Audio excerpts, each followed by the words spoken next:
Hello, fellow travelers, and welcome to another episode of the Versus Stars podcast third season. And my loyal listeners, thank you for your continued support. This is a very special episode because Thomas Jane returns to the mothership to discuss Troppo Season 2 and Ufology. Now come aboard as we go traversing the stars. Hi, Mr. Jane. Thank you so much for coming to the Versus Stars podcast. My pleasure. It's a totally an honor to have you back on the show, sir. First off, I want to congratulate you on completing the second season of Troppo. The first one was excellent, so well done on completing the second. Thank you. Thanks. That drops on the 25th in a couple of days. So, for those who may not know, the series are based on a Candace Fox series of books from Crimson Lake. The second book was called Redemption Point. Developing the second season, how closely did you approach the second book, Redemption Point, or did you go your own way? I'd say we did a bit of both. I really love the books, and we're always trying to incorporate storylines from Candace's books. But the vagaries of television, and you get a bunch of script writers in a room, and they tend to take things in their own direction, which I think is also fun for people who are fans of the novel. So, yes, we actually combined some stuff from her third book Okay. into this season as well. Little bits and pieces from the three books that exist, and we kind of swap them around, mix them up a little bit, blend them together, add a couple of twists, so that fans of the book can also be surprised by the twists and turns of the story. So, when you're thinking of creating a second season, a lot of times, like any sequel, as it were, people discuss the idea of topping yourself, trying to top what you did before.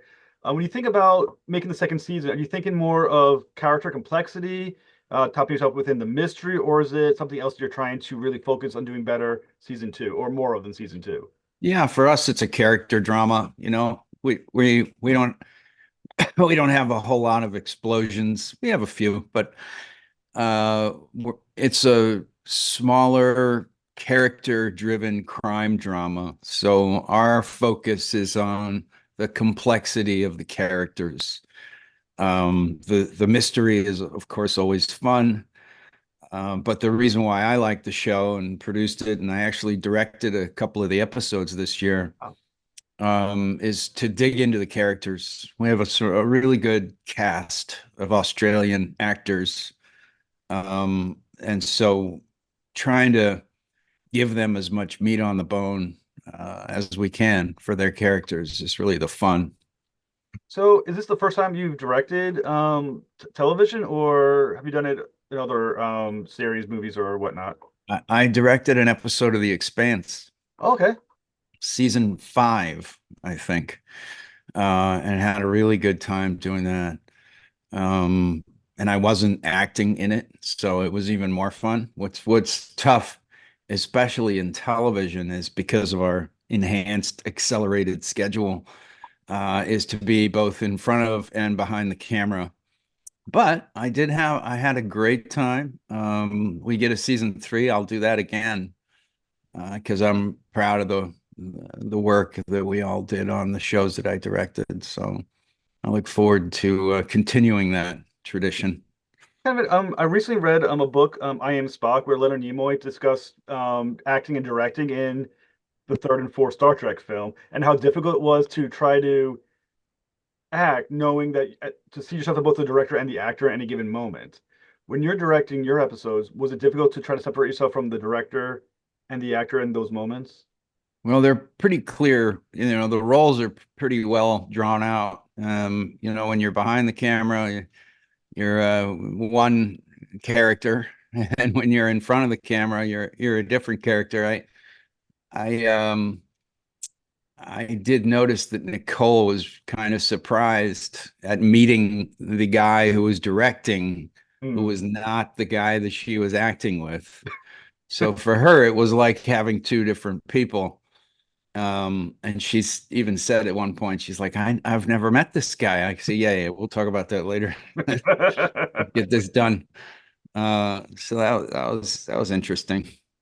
And also, as the director, having your being an actor, I know there's some directors that are they call like actors directors, and some who are more like big picture directors. Is it different to be with be the actor and a director as far as how to work with other actors? You seem to be better as a director working with actors because you have done that part of the job. And that's why I wanted to direct. I do have a pretty good understanding of what actors need and how to make them look great and how to guide their performance, to shine, and that's really where my love of directing comes from. It's being able to pull out of the actors some things that I think a guy who's not as familiar with the acting process maybe would miss. Hmm. So that's I guess that's what kind of got me into it. I'm a storyteller, I've produced stuff. I've done graphic novels and directed, and I think I'm probably having the most fun directing stuff now. Hmm. Now, obviously, you inhabited Ted for a whole season already. And obviously you worked with obviously dealing with the character Amanda as well through the first season. As a director, does it give you a different insight into each character now that you're looking at them from a slightly different angle? Absolutely. Yeah. I mean, as a producer and kind of shepherding this project from the beginning, I had a pretty good grasp of who these characters were. But when you get to dive in as a director, you certainly can see around the corners Hmm. in a way that if you're just focused on the acting, you don't have to, and nor should you, Hmm. because your view is sort of one-sided from one perspective, and that's from Ted's perspective. Seeing the characters from Ted's perspective is different than seeing the characters from the director's perspective. You get to kind of peek behind the curtain a little bit more, for sure.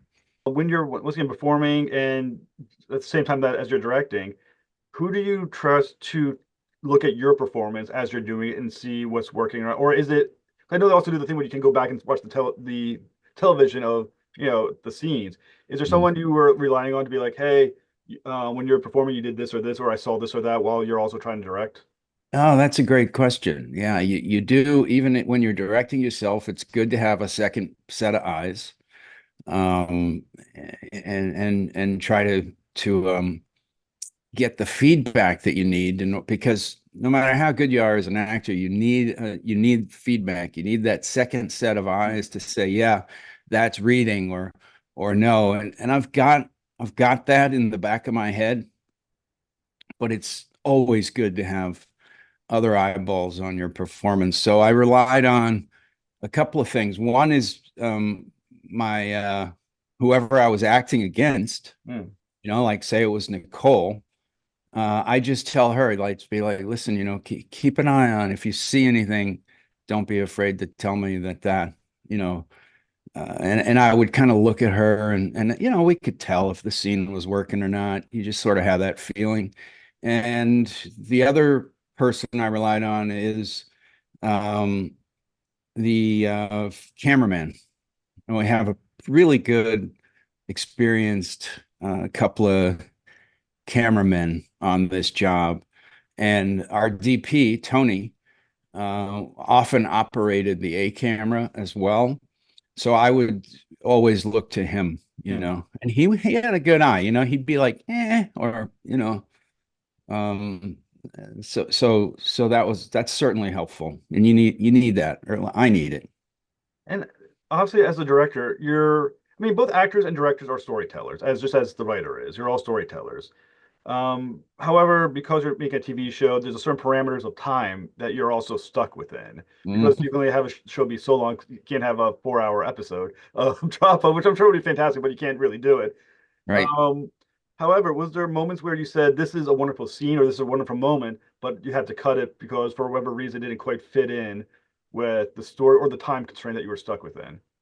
Try to you try to nail those moments down in the script. So you have a pretty good idea. You've got a time limit. It has to be under an hour. We usually come in around 53 minutes, something like that. Um, so you have a good idea of what those moments should be before you're shooting it. And then really when I'm editing, it's just cutting out all the fat, Hmm. it's if something doesn't work, it's gone. To the best of your ability, and depending on what kind of plot points you need to get across and stuff like that. But I always try to work that out in advance, and then if someone has a great moment, I make sure that's in the movie. Hmm. And then there's always stuff to cut, you can keep cutting. The thing about television is the fat. I find even great shows like Game of Thrones. My daughter's a huge fan Hmm. of Game of Thrones, so I'd sit and watch it with her. But she knew when to look up at the screen and catch the story, and Hmm. then when she could just disappear into her phone for a scene or two. She had an instinct, and I think we all have that instinct where we know what's important and what the fat is. In television, oftentimes you've got a lot of fat. There was probably like maybe 25 good minutes of an hour long Game of Thrones show. Yep. And then there'd just be scene after scene of, stuff that's, entertaining on some level, but it's, not germane to the story that you're telling. So I'm always aware of that and try to cut out as much fat as we can. I was gonna say with Game of Thrones, it feels like they didn't even know what was the fat, what was the mean by the end of the 18th. They're like, By so, the so many end, yeah, storylines yeah, disappeared. it can be dangerous, when you're good at what you do, you can write a scene that's interesting, and being able to determine whether that scene is actually germane to the story that you're telling or not can be difficult, especially if you're good at it. It makes it difficult to tell, but that's our job. We have to know which is which.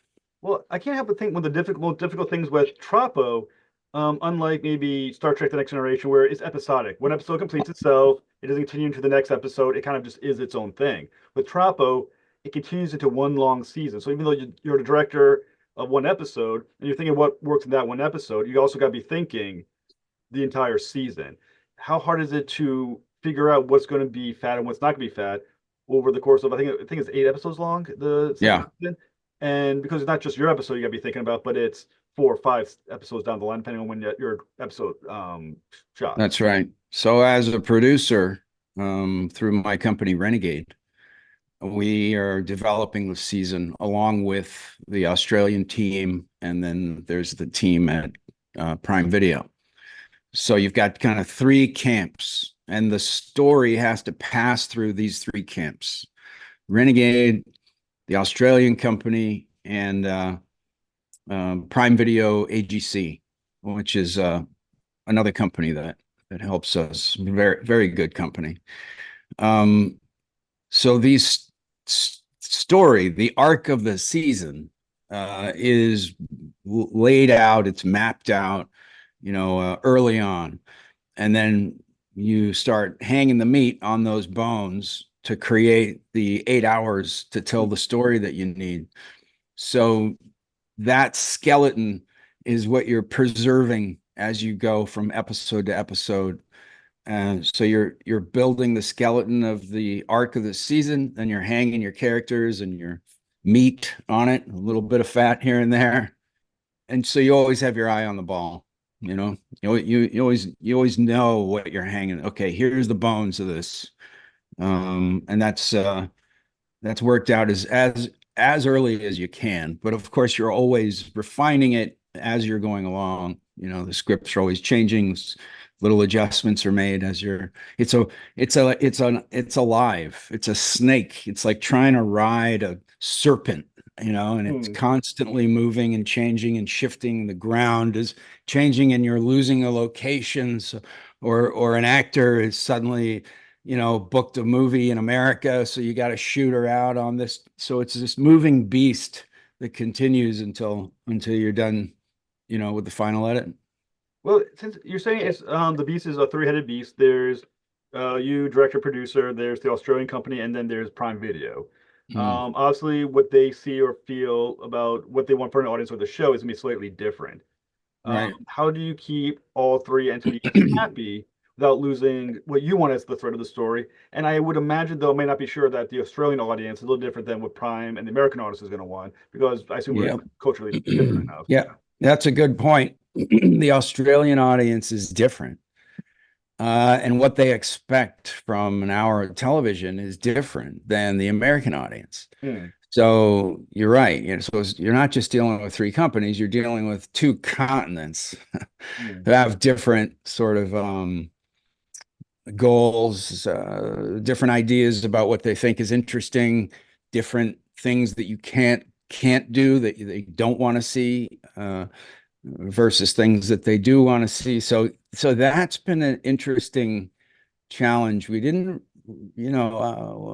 thankfully, because we have producers representing both sides, we were able to kind of mesh those things together in a way that hopefully is pleasing to both continents, to the Australians and to the Americans. But it is one of the challenges of doing an international co-production, Hmm. which excited me. There's not a whole lot of television that's being done that's an international co-production. There's a little bit, but not a lot. So that was kind of a new beast to learn how to tackle, and it's one of the things that turned me on about the show. Is the American episodes the same as what's aired in Australia, or is it an American version, Australian version? Yeah, no, they're the same. We lock picture, and it's the same for both. So what they're seeing, we're seeing. So on set, who has more authority? Thomas Jane, the actor, Thomas Jane, the director, or Thomas Jane, the producer? Well, it all comes down to what's on screen.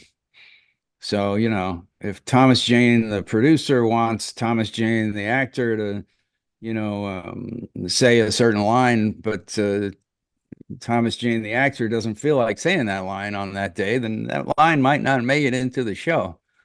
Um, For it's fun. Nicole, was it difficult for her to determine, do I need to talk to Thomas Jane, the actor, the director, or the producer for her question? No, it's been a lot of fun, and it's also been a great learning experience as a producer, as a director, and so it really has been a unique job for me, and we are slowly putting together an outline for season 3 right now. So, fingers crossed that we get the green light on that. I hope so. I mean, the first season was fantastic. There it does end with a couple of loose threads that I'm wondering if they're going to be picked up in season two. First off, I don't think it's clear if Danford dies or not. I know he gets rushed to the hospital. There's also a question of Amanda and whether or not, because of the evidence that Danford eventually you assume is going to reveal to the world about what really happened, if the court of public opinion accepts her or doesn't accept her. Those are all things that we kind of end with on the last episode of season one. Do they get picked up in season two? Well, certainly the stuff with Nicole gets, I mean, Amanda's character, all that gets picked up. Danford gets hauled off to jail, so he's out of season 2. I really liked working with the actor who played Danford. That's a fine actor, and I'd love to bring him back. So we're actually thinking about how we might be able to do that for season 3. But season 2, he's hauled off to jail, and we're on to other things. Um, but those are good questions. And yeah, we'll answer it. We'll answer some of that. It looks like that season one, last episode, that the moment with Amanda's character, your character of Ted, and his character Danford, that's a hell of a moment with when that kind of Right. crowd all reacts to that, and it just is a fantastic moment of like three really great actors killing it Yeah. at the same time. Yeah, we had a lot of fun doing that. There's a lot of good meat on that bone. Hmm. So I I in this season we try to focus on Ted trying to get his life back together, Hmm. So he's drinking less, he's trying to take care of himself, he's trying to be the man that he thinks that his wife wants him to be, and they try to work that out. And of course, this ongoing mystery of who the real perpetrator is. Hmm. We dig into all that in season two. Now with season one, Ted and Amanda have a common theme that they're both in some ways. I don't know the best phrase is lost souls, but they kind of are. Ted has an issue because people think he's guilty of killing the child. Amanda has the issue where people think she intentionally murders that girl. Amanda's story has been somewhat solved on what really happened. Ted hasn't with his story. How does that affect the chemistry between the two characters now that Amanda, maybe the wrong word, maybe it's not stabilized, but at the very least, can come to terms a little bit more with what happened in her Yeah. life? Yeah, she's got a different set of problems in season two, and we get to kind of dig into that. And this season we focus more on Ted's case. And that's really fun. We got a couple of really good new actors coming in, and I'm excited for folks to see. And you know, if there was fat in season one, I think it was the storyline that focused on the victim's Hmm. family, the Korean family. So we try to again, streamline the A story and the B story and the C story so that they intertwine with each other. So you're always finding ways to improve on what you did before. And that was one of the issues that I wanted to solve, and I think we did a pretty good job with that. Now, the first a lot of the crackling that comes from the first season is the burgeoning partnership and trust between Ted and Amanda. There's a lot of moments where you think, will they have to separate from each other because there's some tensions things of that nature. At the end of the first season, they've built that friendship, they built that partnership. Now that tension of whether or not can work together is gone. Where does that relationship? Would you build upon that in the second season and keep that level of tension?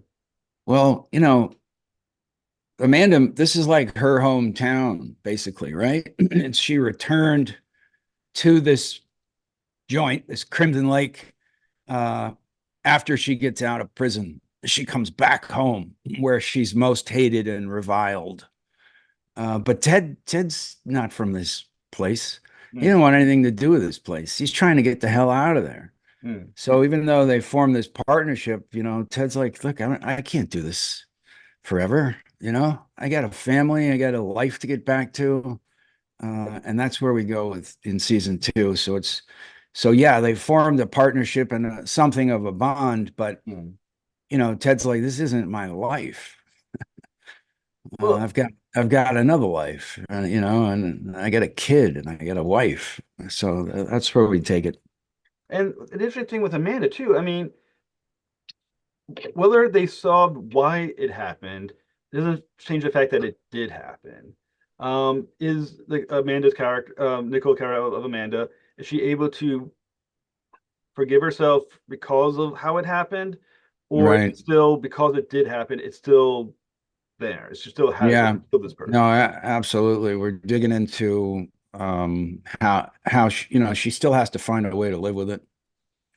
And the armor that Amanda puts up is coming down a little bit, but that makes her really uncomfortable because she doesn't really know who to be Mm. without that armor. That's the fun character stuff that we get to dig into in season two. And what a great character, Amanda Farrell, that Candace Fox created. There's a lot of meat on that bone, so we have further to go with that lady. And obviously Ted is also a great character. He's brought pretty low in season one. I mean, he's definitely not living anywhere close to his best life, any way, shape, or Mhm. form. Um, However, in season two, I get the sense that his wife is going to be in more of the show.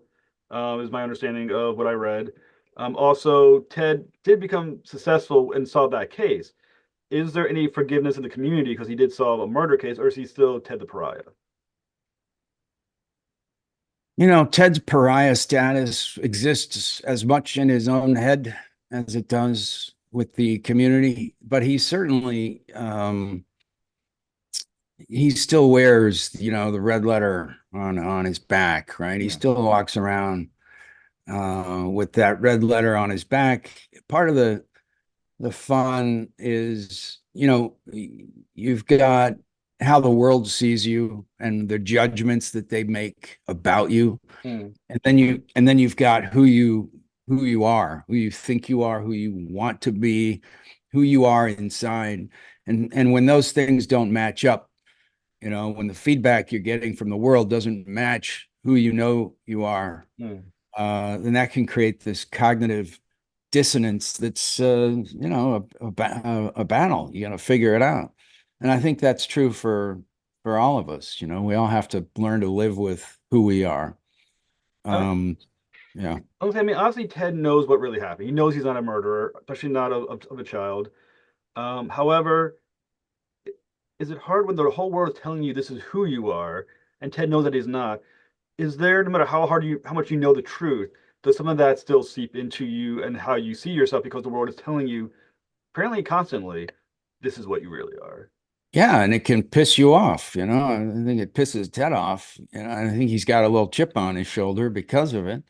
And then wearing that chip, you're in danger of then kind of becoming the asshole that everyone thinks you are, Hmm. right? And so you're constantly being pulled in both directions. Am I really, the man that people say I am? Or, you could, okay, you want to see a fucking asshole? I'll show you an asshole. Hmm. There's that direction, and it's so wrestling with that's sort of the fun of the character. So there's a couple of new actors on the show. I'm gonna probably get the names wrong, so please correct me as I butcher their names. There's Zinzi Okenyo and Oh yeah, Ethan Lewin, who are new right. actors on the show. Mm. Where would they like to work with, and what does their presence add to the overall dynamics of what's going on right now on your show? Well, Zinzi's this cop chick that shows up, and she ends up getting stuck in Crimson Lake, and she ends up having quite a bit to do with Amanda's character, and so they kind of start to intertwine.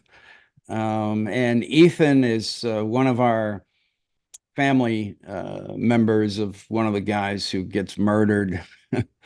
And so we need to start digging into him. He's a suspicious character that we need to try to get to the bottom of. They're both fine actors, Australians. All the actors are Australian except for me. Um, but so we managed to bring in some really good folks. Simon comes back to play Twist. We love Twist. So he gets a lot to do this season too. So, what can you tell the listener about what to expect in this season two? Well, I mean, I think we covered it. Ted's trying to get his kid up there. He's trying to have a weekend with his kid. It might not be ready to, but he hasn't completely figured out what his life is going to be, but he needs to see his kid. So Hmm. so he manages to get her up for a weekend, but surprise, the wife comes with the kid Hmm. because she doesn't really trust him, you know. And at the last minute, said, you know what, I'm not sending my kid up on a plane. I'm gonna go with. We're gonna drive, and I'm gonna come with. So they do that. So and then all this shit hits the fan while they're up there. So they ended up having to stay for a few extra days. And so the dynamic, seeing, well, Rhoda Mitchell, who plays my wife, is a terrific actor. So she got a lot to do this season. We had to recast the kid. The kid was off, doing some big movie in America or something. Really? So we got a new kid. That's television, boy, I tell you. But the kid is just fine, and so that's and then Ted starts to make some headway into who really uh, perpetrated this terrible act that Ted's been accused of. So we get into that. Now, you said season two starts, is it next week or is it the end of this Yeah, week? July 25th July 25th. Like I said, I'm on looking forward Prime to it. Video. Like I said, the first season I thought was fantastic. The acting's great, good Mhm. story, and you can't beat the setting. Austria is such a beautiful place to shoot anything. Yeah, I call it jungle noir.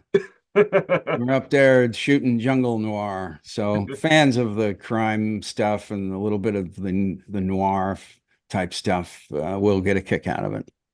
Like I said, I think it's fantastic. Do you have enough time to talk about some of the other stuff you're working on, or you need to head out? Sure, I got a couple minutes. Go All right, for it. cool.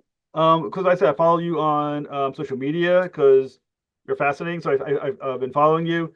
And so you've been doing a lot of stuff, guest appearances on UFO centered shows, such as Contacting the Desert, and Far Out with Faust, and a bunch of others. So what fascinates you about the topic of UFOs? And I know you actually were a guest lecturer at, I think, Contacting the Desert. Is that correct? Yeah, I did a 90-minute lecture at Contact in the Desert. That was a lot of fun.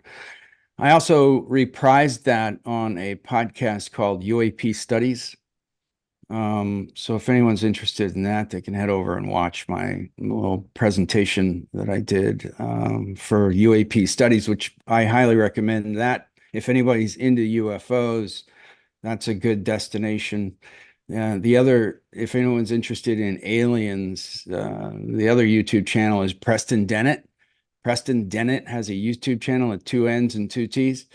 Um, and he does a weekly broadcast. He's got dozens of these now, but he goes through all the old cases of UFO landings, contact cases, UFO sightings, and he digs through old UFO journals and he sort of brings to life these different cases.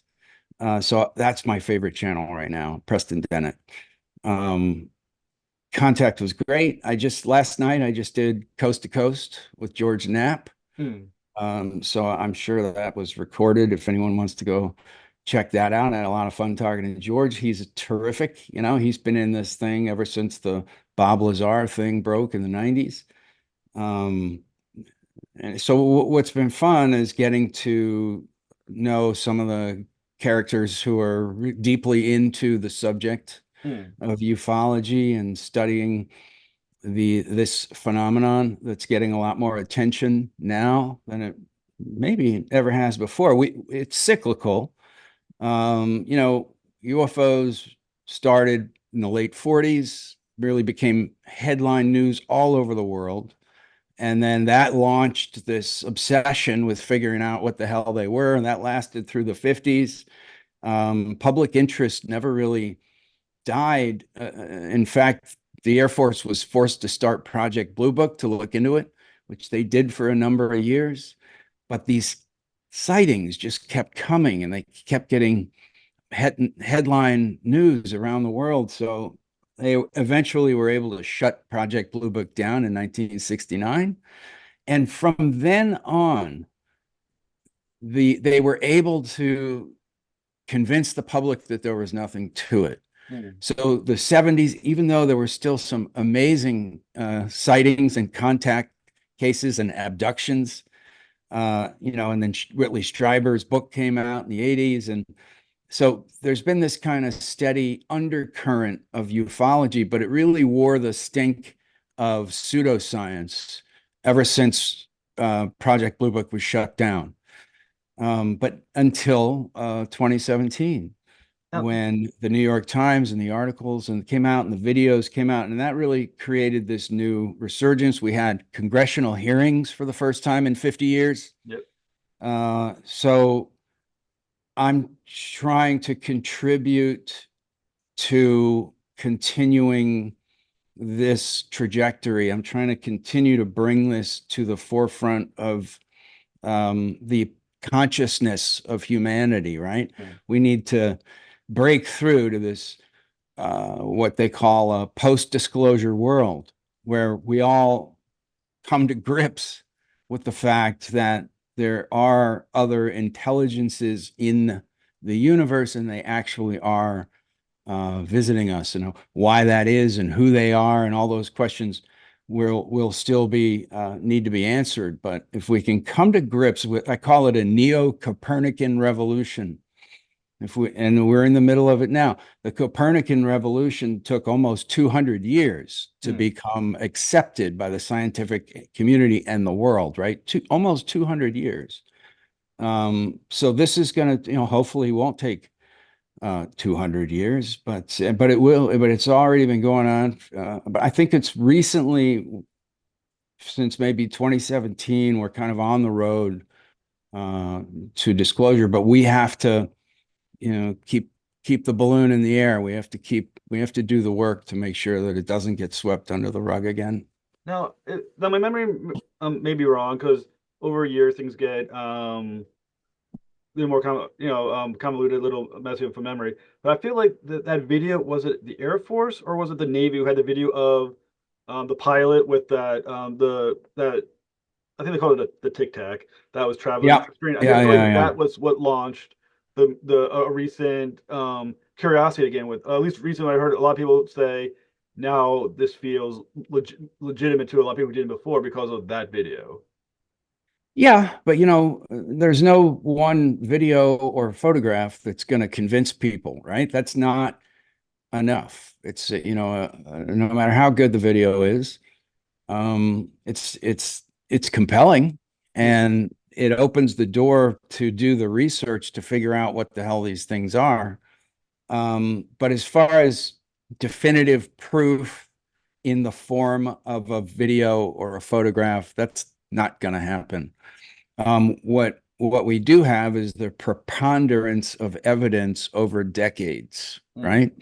We've got decades of research. We've got radar cases. We've got landing trace cases where UFOs have disturbed the ground, burnt the ground, left radiation.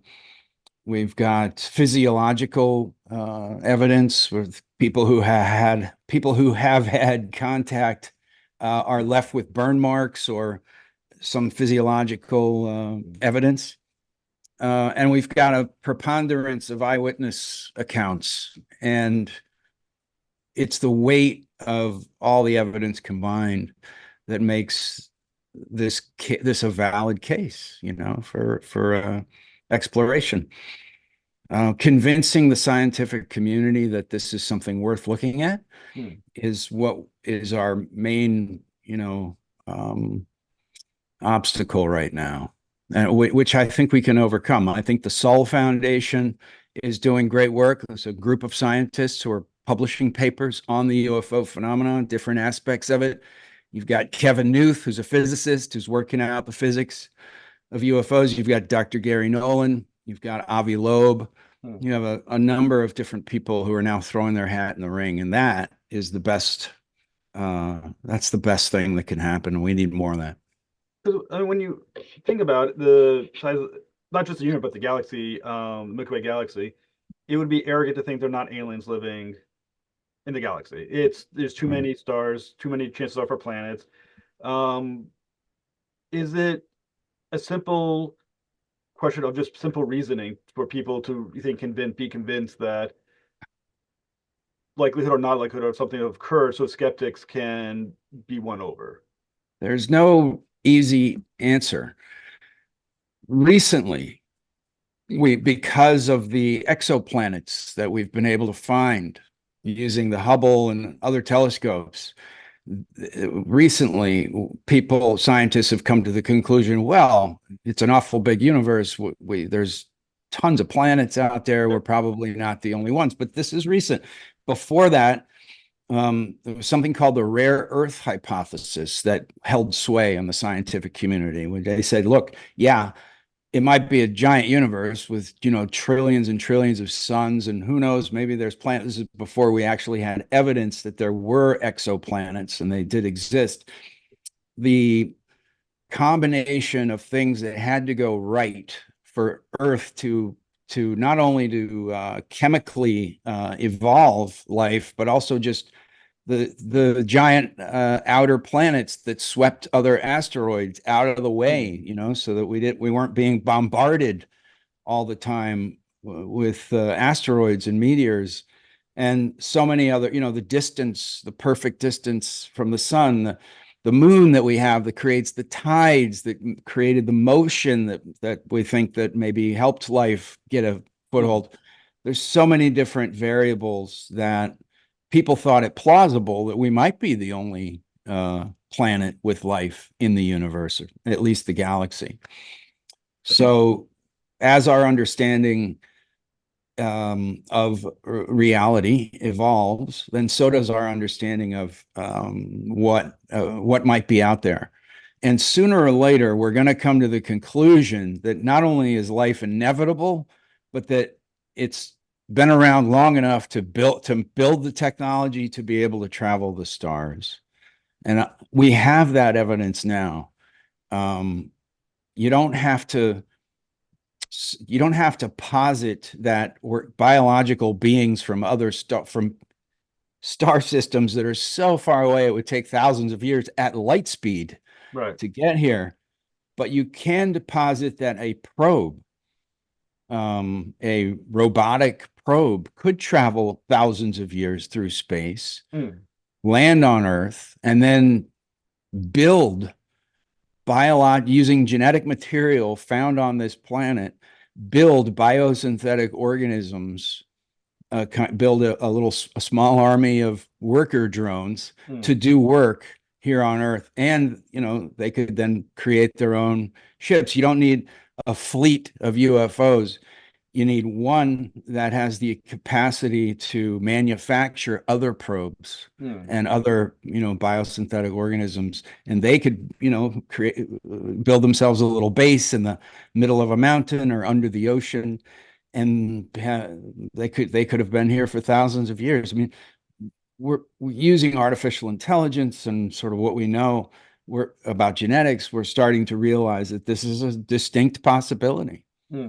Now, the James Webb Telescope has found clear evidence that apparently Earth-like planets aren't that rare to begin with. I think they found one. Was there one that's almost like 4 light years away? They think it's the Earth. I can't remember the name of the planet. But there Uh, was one that was like 4 or 10 light years away from us. our closest star, Proxima Centauri, has rocky planets around it. Yeah, So it can't be that rare that they exist out there. 1 in 5. The estimation from NASA is that 1 in 5 stars holds a rocky planet similar to Earth. Now, whether that holds life or whether that's in the Goldilocks zone, that's a different story. But 1 out of 5 is a hell of a lot of stars Hmm. with rocky planets around them. Did you think it's inevitable for life to reach sentience then? That if you do have a planet, it can control life, that the direction is always going to be towards sentience? This is one of the questions that we have to, look at. If aliens or advanced civilizations are visiting us, and there appears to be perhaps hundreds of different, we don't know what to call them species, types of aliens from their own little civilizations, then that would suggest that the universe is built to create sentience, not only Hmm. life, but sentience. And that would, in my mind, puts a little weight toward the idea that consciousness is a fundamental force in the universe. Hmm. Which is, that's sort of the debate: is conscious is our brains do our brains create consciousness, or did or are we antennas? Is the brain sort of an antenna that receives Hmm. consciousness? And I think the preponderance of intelligent, conscious aliens visiting us suggests, or at least gives weight to the idea that consciousness is a fundamental force. It It's an interesting question. I mean, when you think about the universe, it does seem like the universe exists to be observed. Because when you look at what it takes for the ingredients for life to have existed in any one universe, it has to be just right. The strong force, the weak force, electromagnetism, how it balances with gravity, everything has to be just right for that to exist. The fact that it does, I feel like there's purposeful creation then at that point. We're not saying God, but idea that the universe exists to be experienced. That's right. Yeah, that there's that that the universe is built to create intelligent life, and that we have the fine-tuning problem in cosmology, which why is the universe so finely tuned? If Yeah. if fundamental forces were off by just a little bit, matter wouldn't be able to hang together in a way that allows life to happen. Hmm.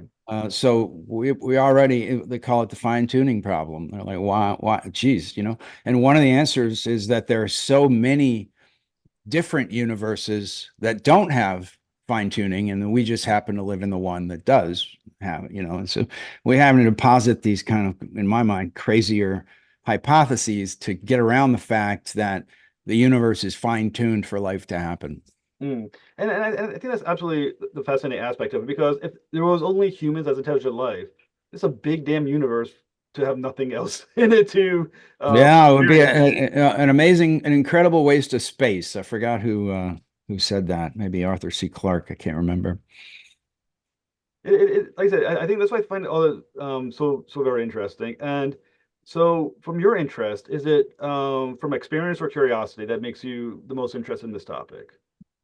Well, for me, it was experience. Yeah, I wouldn't have had any interest in the subject if I didn't have personal experiences, and I think that's true for a lot of people in this who study the phenomenon. Hmm. And some of them have just come to the logical conclusion through falling down the rabbit hole in one way or another. But for me, it was, through experiences that I didn't have a good explanation for, and started looking around, and was surprised to find how much evidence there was to support this extraterrestrial hypothesis. It's mind-boggling how much evidence is out there, and it kind of wakes you up to the conditioning that we've all sort of fallen victim to Hmm. in this sort of mainstream um, version of reality that's sort of being hoisted on us, and you realize that information has been suppressed, that we are conditioned to think in a certain way, and Hmm. then you say, well, why is that? Why are they so bent on keeping this thing under wraps? So it opens up a lot of doors. It's a complicated subject. Now, obviously, I think a lot of people they argue the debate, the idea why it's not just shared. The question is, how would humans react to proof on the whole societal level? All Do right. you stand that people would be brought together by a sort of like almost a Star Trek vision of what would happen first contact, or do you see it from the opposite where it would actually scare the shit out of people too much, and that would be, I guess that's the fear would be if it was revealed that people would lose their shit, and then society would obviously Yeah. change. Yeah. The Brookings report, I think it was 1960. The Brookings, a think tank, the Brookings Institute put out a report and said that society would be destabilized if this knowledge were to sort of come out. And I interpret that to mean that, yeah, a lot of people would freak out, a lot of people would rejoice, Hmm. but the power structures, the pillars of power that run our world would be destabilized Hmm. because it automatically calls for a reassessment of who we are, what we're doing here, what our values are, what the purpose is. We become part of a larger community of universal life, and that changes everything. That's the Neo-Copernican revolution. I think it's going to be a long process. It's a slow process of awakening, just like the Copernican revolution was. But it's happening. It's going to happen. The cream will rise. The truth will come out. This is the world that we live in. I know it. A lot of other people know it. And sooner or later, the world is going to know it too. And that will change uh, more than we can even imagine right now. Do you think organized religion would have the hardest hit by evidence? I don't. And I know that the church, the Vatican has put out different statements, trying to sort of get ahead of that. The Hmm. Vatican obviously knows what's going on. So they've put out statements over the years to try to incorporate this knowledge into their own cosmology. So I think organized religion will be fine. It'll just have to adjust the same way that it had to adjust when we learned that the Earth wasn't 6,000 years old. Hmm. So as the truth comes out, we adjust our paradigms to incorporate the truth, and that's what will happen. And I think it can only be for the better. It can only be for the good of humanity that we align ourselves with the truth.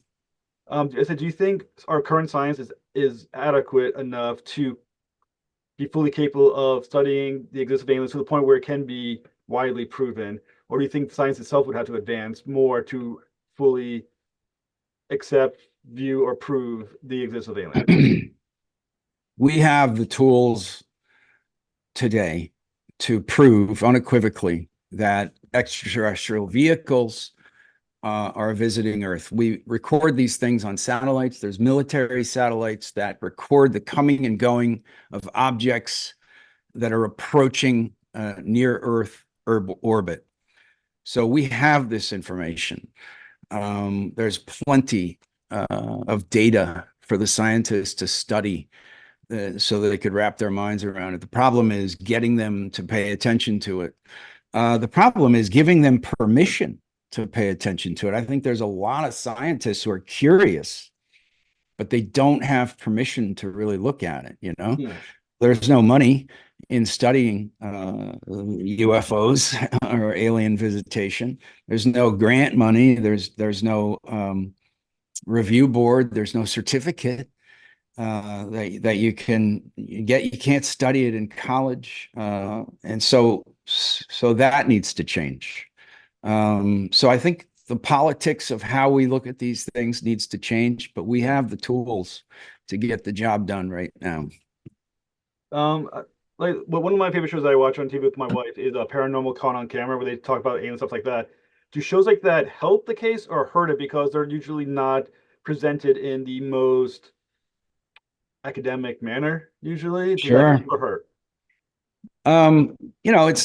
It's not the preponderance of non-scientific sort of explorations that are done for entertainment Hmm. purposes that that can that can help, that can hurt also. Hmm.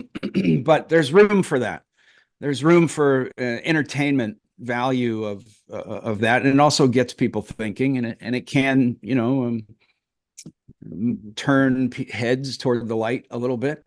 But what we need is more scientific evaluations. We invite all scientists to look at this subject, get their hands dirty, do it in private, do it on the weekend, do it during your sabbatical, but look into it. And that's what we need right now. Now, There's room for both. now, your lecture at Contact in the Desert, I think there's only like 2 minutes of it online. Will it ever be posted, the full lecture? Yeah, you can go to UAP Studies Okay. on YouTube, and they have a podcast there on Spotify.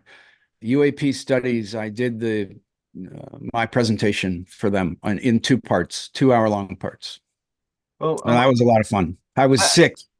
I was getting over a cold at the time, but I did my best. well, like I said, I'm fascinated by I do want to check it out because it just sounds very, the part I was able to see, it sounds fascinating, and I would love to watch the rest. So I'll have to check it out. Mr. Jane, it was an absolute honor to speak with you, sir. I could talk about the subject with you all day long if I had the time. I don't want to hold you too long, but I want Thank you. to just say I greatly appreciate the discussion. Thank you. That was fun. Thank Thanks, you. buddy. Have a very good night, sir. You too. Thank you for listening to another episode of the Versus Stars podcast. Please help me battle the algorithms by liking and subscribing. Be sure to turn for the next episode when Dan DiDeo returns to discuss Defenders of the Earth from Mad Cave Studios. The next voyage, travel on.